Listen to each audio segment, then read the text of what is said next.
Majority আমরা জানি যে ডায়াবেটিস কত বিপজ্জনক হতে পারে, কিন্তু আমরা মেজরিটিরা জানি না যে প্রি ডায়াবেটিসও ডায়াবেটিসের মতোই মারাত্মক হতে পারে। তো আজ আসুন আমরা জেনে নিই প্রি ডায়াবেটিস কেন এত মারাত্মক, কি কি করলে প্রি ডায়াবেটিস আমরা রিভার্স করতে পারি।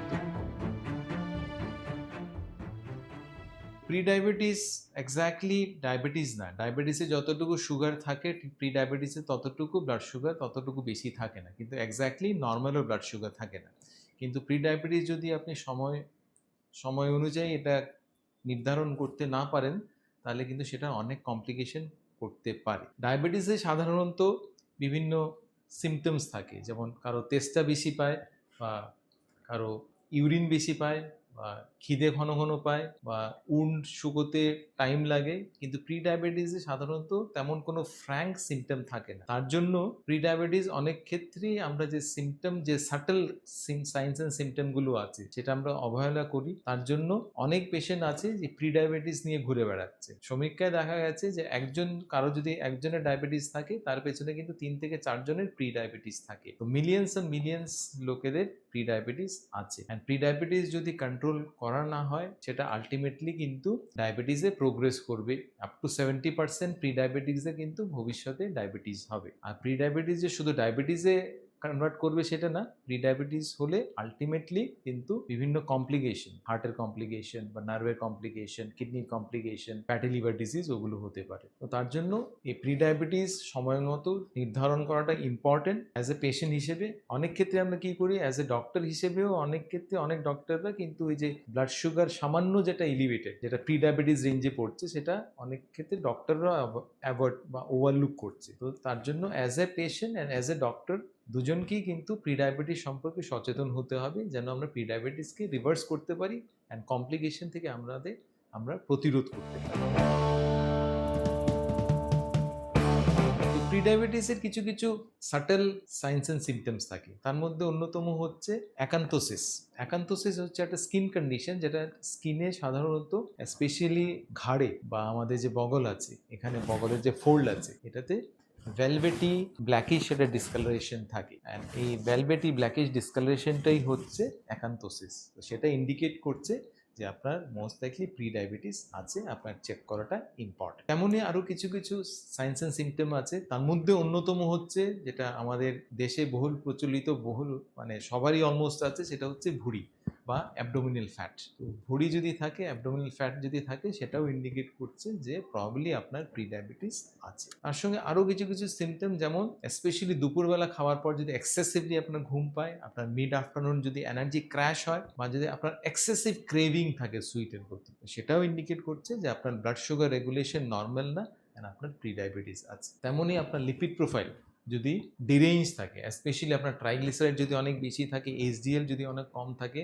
অ্যান্ড ট্রাইগ্লিসারাইড অ্যান্ড এইচডিএলের যে রেশিওটা, সেটা যদি মোর দেন 2:1 থাকে, সেটাও ইন্ডিকেট করছে প্রবাবলি আপনার প্রি ডায়াবেটিস আছে। তো এগুলো হচ্ছে কয়েকটা hidden science and symptoms. Pre diabetes দেখার জন্য মেইন যেটা টেস্ট, সেটা হচ্ছে ব্লাডের test, blood sugar test, specially fasting sugar. Fasting sugar less than 100 আমরা বলি নর্মাল, কিন্তু মোর দেন 126 যদি হয়, সেটাই অ্যাবনর্মাল বা ডায়াবেটিস। কিন্তু এই দুটোর মধ্যেখানে যদি থাকে 100 টু 125, সেটা হচ্ছে প্রি ডায়াবেটিস রেঞ্জ। তেমনই HbA1c, যেটা 3 মাসের ব্লাড সুগার অ্যাভারেজ রিডিং দেয়, সেটাও যদি 5.7 টু 6.4 এর মধ্যে হয়, সেটাও প্রি ডায়াবেটিক রেঞ্জ। নর্মাল হচ্ছে 5.7 এর নিচে, অ্যান্ড ডায়াবেটিস ইউজুয়ালি 6.4 এর ওপরে হয় পার্সেন্টেজ। তো HbA1cটা দেখাটা আপনার ইম্পর্টেন্ট, যেমন ইম্পর্টেন্ট ফাস্টিং সুগার। তেমনই একটা ওরাল গ্লুকোজ টলারেন্স টেস্ট আমরা করি, যেটাতে আমরা 50 গ্রাম সুগার এই সাবস্টেন্স দিই, আর সেটা দেওয়ার পর 2 ঘন্টা পর আমরা ব্লাড টেস্ট নিই। 2 ঘন্টা পর যদি আপনার ব্লাড সুগার 140 থেকে 199 এর মধ্যে থাকে, সেটাও প্রি ডায়াবেটিক্স রেঞ্জ। নর্মাল হচ্ছে 140 এর নিচে, আর ডায়াবেটিক রেঞ্জ হচ্ছে 200 বা তারও উপর। এই কয়েকটা টেস্ট করলে আমরা জানতে পারি যে আপনার প্রি ডায়াবেটিস আছে কিনা। সেটা ছাড়াও আমরা কয়েকটা অ্যাডভান্স টেস্ট করতে পারি। তার মধ্যে অন্যতম হচ্ছে ইনসুলিন টেস্ট। আমরা ফাস্টিং ইনসুলিন নিতে পারি, অ্যান্ড ফাস্টিং ইনসুলিন থেকে একটা ম্যাথমেটিক্যাল মডেলের মাধ্যমে আমরা জানতে পারি যে আমাদের ইনসুলিন রেজিস্ট্যান্স বা প্রি ডায়াবেটিস আছে কিনা। তো ফাস্টিং সুগার কত আছে আর ফাস্টিং ইনসুলিন কত আছে, এই দুটো ইম্পর্টেন্ট আমাদের জানা। তো ফাস্টিং সুগার যদি আমাদের 100 হয় আর ফাস্টিং ইনসুলিন যদি 10 হয়, সেটা আমরা ডিভাইড করব 405 দিয়ে, এই নাম্বার দিয়ে। আর এই যেটা নাম্বার যেটা আসবে ফাস্টিং সুগার আর ফাস্টিং ইনসুলিন ডিভাইডেড বাই 405, এই নাম্বারটা যদি 1-এর নিচে হয় তাহলে আপনার ইনসুলিন রেজিস্ট্যান্স নেই, মানে আপনার বডি ইনসুলিন সেন্সিটিভ, তার মানে আপনার প্রি ডায়াবেটিস নেই। কিন্তু এটাই যদি 2-এর ওপরে হয় তাহলে সেটা ইন্ডিকেট করছে যে আপনার ইনসুলিন রেজিস্ট্যান্স বা প্রি ডায়াবেটিস আছে। তো ফাস্টিং ইনসুলিন দেখাটা ইম্পর্টেন্ট। তেমনি আমাদের ওয়েস্ট সার্কামফারেন্স, আমাদের ওয়েস্ট কতটুকু আছে, সেটা যদি more than 90 centimetre in case of male and more than 80 centimetre ফিমেলসের ক্ষেত্রে যদি হয়, সেটাও ইন্ডিকেট করছে ইনডাইরেক্টলি যে প্রি ডায়াবেটিস বা ইনসুলিন রেজিস্ট্যান্স ডেভেলপ করেছে। প্রি ডায়াবেটিসের মেইন যেটা রিস্ক ফ্যাক্টর সেটা হচ্ছে কিন্তু অ্যাবডোমিনাল ফ্যাট বা ভুঁড়ি। কারণ অ্যাবডোমিনাল ফ্যাট থেকে অনেক ইনফ্লেমেটরি সাবস্টেন্স বা কেমিক্যাল তৈরি হয়, যেটাকে আমরা বলি সাইটোকিনস। অ্যান্ড এই সাইটোকিনস যখন ব্লাডে যায়, আমাদের যে ইনসুলিন বেসিক্যালি কাজ হচ্ছে আমাদের সুগারকে ব্লাড থেকে আমাদের সেলের ভেতরে নিয়ে যাওয়া। তো যখনই আমাদের ভুঁড়ি বেশি থাকে, আমাদের অ্যাবডোমিনাল ফ্যাট বেশি থাকে, সেটা কি করছে, আমাদের ইনসুলিন যেটা রিসেপ্টর থাকে সেটাতে বাইন্ড করতে দিচ্ছে না। তো তার জন্য আমাদের ইনসুলিন ভালোভাবে কাজ করছে না, তার জন্য আমাদের শরীর ইনসুলিন রেজিস্ট্যান্স হয়ে যায়, আর সেটা থেকেই প্রি ডায়াবেটিসের সৃষ্টি হয়। So in the long run pre diabetes অনেক কমপ্লিকেশন করতে পারে, যেটা আমরা অলরেডি ডিসকাস করলাম। তো প্রি ডায়াবেটিসের রিস্ক ফ্যাক্টরগুলো কী কী, যেটা আমরা অলরেডি ডিসকাস করলাম।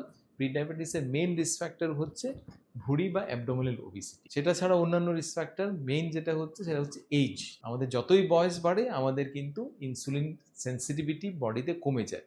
তার জন্য যতই বয়স বাড়ে আমাদের মেটাবলিজম স্লো হয়ে যায়। তো আমরা যদি আমাদের ডায়েটকে কন্ট্রোল না করতে পারি, আমাদের লাইফস্টাইল যদি কন্ট্রোল না রাখতে পারি, আমরা যদি এক্সারসাইজ না করি, আমরা যদি ঘুম যদি ঠিক না রাখি, আমাদের কিন্তু ধীরে ধীরে ইনসুলিন রেজিস্ট্যান্স বাড়তে শুরু করে, আমরা প্রি ডায়াবেটিস ডেভেলপ করি, না আলটিমেটলি প্রি ডায়াবেটিস থেকে ডায়াবেটিসে সেটা কনভার্ট হয়। তো অ্যাবডোমিনাল ওবেসিটি মেইন ফ্যাক্টর, তার সঙ্গে এইজ, যত এইজ বাড়ে তার সঙ্গে ইনসুলিন রেজিস্ট্যান্স ডেভেলপ হয়, প্রি ডায়াবেটিস ডেভেলপ করতে পারে। তেমনই family history is also important, and sedentary lifestyle, কায়িক পরিশ্রম না করা, ঘুম ঠিক না হওয়া, স্ট্রেস, এক্সেসিভ স্ট্রেস, এগুলো হচ্ছে রিস্ক ফ্যাক্টর প্রি ডায়াবেটিসের জন্য। তো pre diabetes in the long run যেমন ডায়াবেটিস করছে, তেমন প্রি ডায়াবেটিস কিন্তু ডায়াবেটিস করার আগে অন্যান্য কমপ্লিকেশন করছে। আমরা জানি যে ডায়াবেটিস হলে বিভিন্ন কমপ্লিকেশন দেখা যায়, যেমন হার্টের সমস্যা, নার্ভের সমস্যা, কিডনির সমস্যা, চোখের সমস্যা, ফ্যাটি লিভার ডিজিজ, ওগুলো ডায়াবেটিসের কমপ্লিকেশন। কিন্তু ডায়াবেটিস যদি কারো নাও থাকে, যদি প্রি ডায়াবেটিস থাকে, সুগার ততটুকু বেশি না, সুগার বর্ডার লাইন বেশি, তবুও কিন্তু এই কমপ্লিকেশনগুলো দেখা দিতে পারে। নার্ভের সমস্যা দেখা দিতে পারে, চোখের সমস্যা দেখা দিতে পারে, কিডনির সমস্যা দেখা দিতে পারে, ফ্যাটি লিভার হতে পারে। তার কারণ হচ্ছে প্রি ডায়াবেটিস হলে আপনার সুগার ততটুকু বেশি থাকে না, সামান্য একটু বর্ডার লাইন বেশি থাকে, কিন্তু আপনার শরীরে যেটা বেশি থাকে সেটা হচ্ছে ইনসুলিন হরমোন আমাদের শরীরে অনেক বেশি থাকে প্রি ডায়াবেটিস স্টেটে। আর এই ইনসুলিন হরমোনই কিন্তু আমাদের যে বিভিন্ন ব্লাড ভেসেল থাকে, সেটা ছোট ছোট ব্লাড ভেসেল, আমাদের চোখের ছোট ব্লাড ভেসেল হতে পারে, বা আমাদের ব্রেইনের ছোট ব্লাড ভেসেল হতে পারে, বা আমাদের কিডনির ছোট ব্লাড ভেসেল যেগুলো আছে, সেগুলো কিন্তু ড্যামেজ করে দেয়, বিকজ অফ আমাদের বডিতে ইনসুলিনের পরিমাণ এক্সেসিভলি থাকে। আর সেই ছোট ব্লাড ভেসেলগুলো ড্যামেজ হওয়ার জন্য আমাদের এই কমপ্লিকেশনগুলো দেখা দেয়। তো আলটিমেটলি প্রি ডায়াবেটিস নিজে থেকেও কিন্তু এই কমপ্লিকেশনগুলো তৈরি করছে, কারণ ব্লাড ভেসেল ড্যামেজ করার জন্য। তো এগুলো যে কমপ্লিকেশন তৈরি করছে প্রি ডায়াবেটিস, শুধু সেটা না, প্রি ডায়াবেটিস কিন্তু হার্ট অ্যাটাক বা হার্ট ডিজিজ বা স্ট্রোকের জন্য দায়ী। তার পেছনে সেম কারণ হচ্ছে blood vessel damage. Blood vessel damage কিসের জন্য হচ্ছে? ব্লাড ভেসেল ড্যামেজ হচ্ছে আমাদের বডিতে ইনসুলিন অনেক বেশি তৈরি হচ্ছে তার জন্য, আর সেটা থেকে ইনফ্লেমেশন হচ্ছে, সেটা থেকে আমাদের ব্লাড ভেসেল ড্যামেজ হয়ে যাচ্ছে, ব্লাড ভেসেলের যেটা স্টিফনেস, সেটা স্টিফনেসটা বেড়ে যাচ্ছে। তো অল ইন অল এইগুলো প্রি ডায়াবেটিস আলটিমেটলি কিন্তু ডায়াবেটিস এ কনভার্ট হওয়ার আগেই কিন্তু এই বিভিন্ন কমপ্লিকেশনগুলো সৃষ্টি করছে। তো তার জন্য আলটিমেটলি কিন্তু আপনাদের প্রি ডায়াবেটিস সময় অনুযায়ী ডিটেক্ট করাটা ইম্পর্টেন্ট, টেস্ট করাটা important, and pre diabetes reversal করতে আপনার কিন্তু বিভিন্ন লাইফস্টাইল অবলম্বন, হেলদি লাইফস্টাইল অবলম্বন করাটা প্রি ডায়াবেটিস যদিও এই কমপ্লিকেশনগুলো করছে, কিন্তু আলটিমেটলি কিন্তু প্রি ডায়াবেটিস যদি আপনার থেকেও থাকে, আপনি যদি হেলদি লাইফস্টাইল যদি আপনি নিচ্ছেন, আপনি যদি ডায়েট কন্ট্রোল করছেন, তাহলে কিন্তু আপনার প্রি ডায়াবেটিস রিভার্সাল হবে, আপনার প্রি ডায়াবেটিস থেকে আপনি নর্মালি চলে আসবেন। আর সেই প্রি ডায়াবেটিস রিভার্সালের জন্য অন্যতম ভূমিকা হচ্ছে ডায়েটে আপনি রিফাইন্ড কার্বোহাইড্রেট আপনাকে যতটুকু সম্ভব অ্যাভয়েড করতে হবে, স্পেশালি সাদা ভাত বা রুটি বা বিভিন্ন মিষ্টি যেটা আমরা সাধারণত নিই, বা বিভিন্ন মিষ্টি ধরনের জিনিস যেমন সোডা বা কোল্ড ড্রিঙ্কস, বিভিন্ন ফ্রাইড আইটেমস, প্যাকেটেড আইটেম। তো basically all this refined carbohydrate, ভাজা বড়া জিনিস, ফ্রাইড আইটেমস, প্যাকেটেড জিনিস আপনাকে প্রসেসড ফুড বেসিক্যালি অ্যাভয়েড করতে হবে। আপনাকে মোর অফ এ যেগুলো আমাদের প্রকৃতিতে পাওয়া যায় fruits and vegetable, specially non starchy vegetable, সেগুলো আপনাকে বেশি পরিমাণে নিতে হবে। আমাদের প্লেটটা কি হওয়া দরকার, আমাদের যে খাবার যে খাই, তো প্লেটের মধ্যে আপনার 50% কিন্তু আপনার নন স্টার্চি ভেজিটেবল হতে হবে। সেটার মধ্যে আপনার কলিফ্লাওয়ার হতে পারে বা ব্রকলি হতে পারে, বিভিন্ন গ্রিন লিফি ভেজিটেবলস হতে পারে, মাশরুম হতে পারে। তো 50% অফ ইয়ার প্লেট আপনার কিন্তু নন স্টার্চি ভেজিটেবল থাকবে। আর প্লেটের 25% থাকবে গুড কোয়ালিটি প্রোটিন, যেমন মাছ বা মাংস বা ডিম বা পনির। তো 25% আপনার প্রোটিন গুড কোয়ালিটি সোর্সেস হতে হবে। আর রেস্ট যেটা 25% সেটা হেলদি গ্রিনস। হেলদি গ্রেনস বলতে আমরা কি বুঝি? হেলদি গ্রেনস বলতে আমরা বুঝি ডিফারেন্ট টাইপ অফ, যেমন মিলেট বা আমারান্থ বা কিনোয়া, এগুলো হচ্ছে হেলদি গ্রেন, যেটা বেসিক্যালি এগুলোতে প্রচুর পরিমাণে ফাইবার আছে, প্রচুর পরিমাণে ম্যাগনেশিয়াম আছে। ম্যাগনেশিয়াম বেসিক্যালি আমাদের ইনসুলিনকে সেন্সিটিভ রাখতে সাহায্য করে, আমাদের ইনসুলিন সেন্সিটিভ রাখতে সাহায্য করে, ইনসুলিন রেজিস্ট্যান্স প্রিভেন্ট করছে।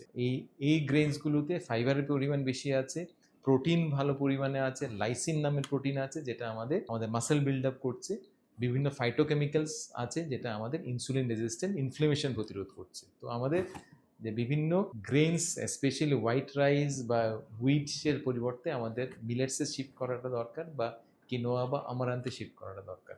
মিলেটস নিয়ে আমরা অলরেডি ভিডিও বানিয়েছি, সেটা আপনি গিয়ে দেখতে পারেন এই লিঙ্কে। তো আমাদের basically various we should take whole grain, যেটা 25% অফ ইয়ার ফুড প্লেটে আপনার থাকতে হবে। তো যদি আমরা কার্বোহাইড্রেট নিচ্ছি, ইভেন কমপ্লেক্স কার্বোহাইড্রেট ইউজুয়ালি আমরা নেওয়ার, ইউ শুড টেক ইট।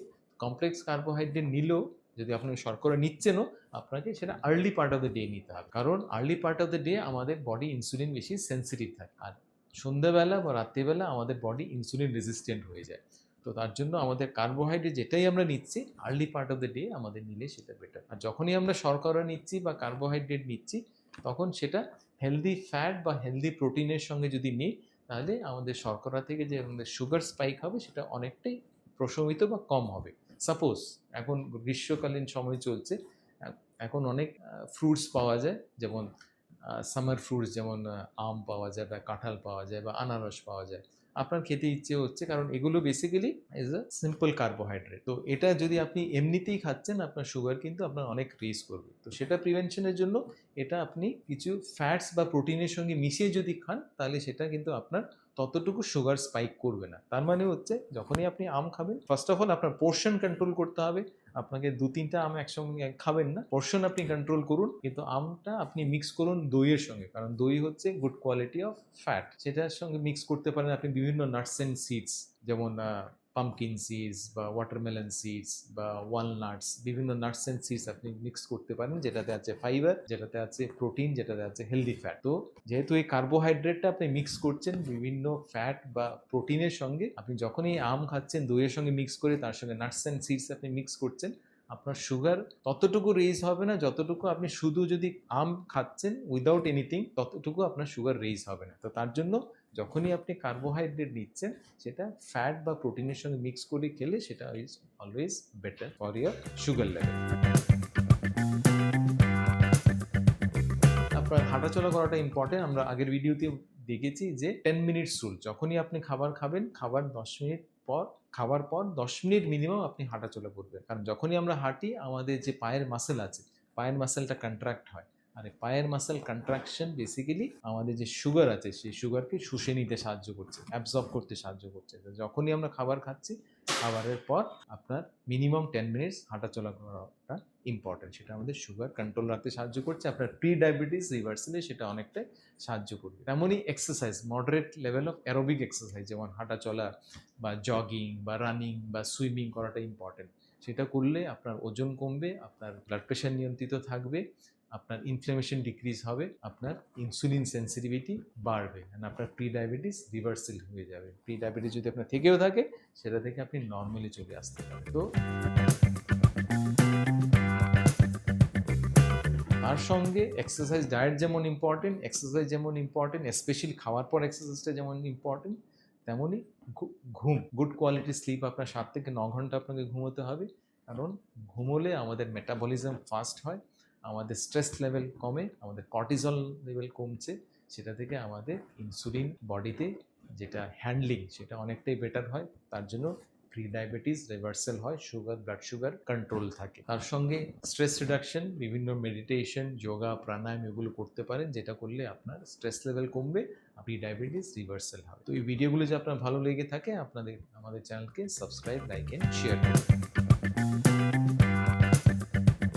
তো প্রি ডায়াবেটিস যদি আপনাকে রিভার্স করতে হয়, আপনাকে এই লাইফস্টাইল অবলম্বন করতে হবে, আপনার ডায়েটারি চেঞ্জ করতে হবে, সময় মতো প্রি ডায়াবেটিস নির্ধারণ করাটা খুব ইম্পর্টেন্ট। কারণ আদারওয়াইজ আপনাকে কিন্তু, আপনি যদি না জানেন প্রি ডায়াবেটিস আপনার আছে, আপনার সেটা সাইলেন্ট, এটা কোনো সিমটম করবে না, কিন্তু আলটিমেটলি সেটাতে কমপ্লিকেশন করবে, বিভিন্ন হার্টের, নার্ভের, ব্রেইনের, কিডনির কমপ্লিকেশন করবে, অ্যান্ড তারপর ইন দ্য লং রান সেটা ডায়াবেটিসে কনভার্ট হবে। তো তার জন্য আপনাকে ট্র্যাক করা দরকার যে আমার সুগার কত আছে, প্রতি মাসে আপনি দেখতে পারেন আপনার সুগার কত আছে, তেমন আপনার প্রতি মাসেই দেখতে হবে আপনার ওয়েস্ট সার্কামফারেন্স কত আছে, সেটা কি 90 সেন্টিমিটারের বেশি আছে মেল হলে, বা 80 সেন্টিমিটার বেশি কি আছে ফিমেল হলে।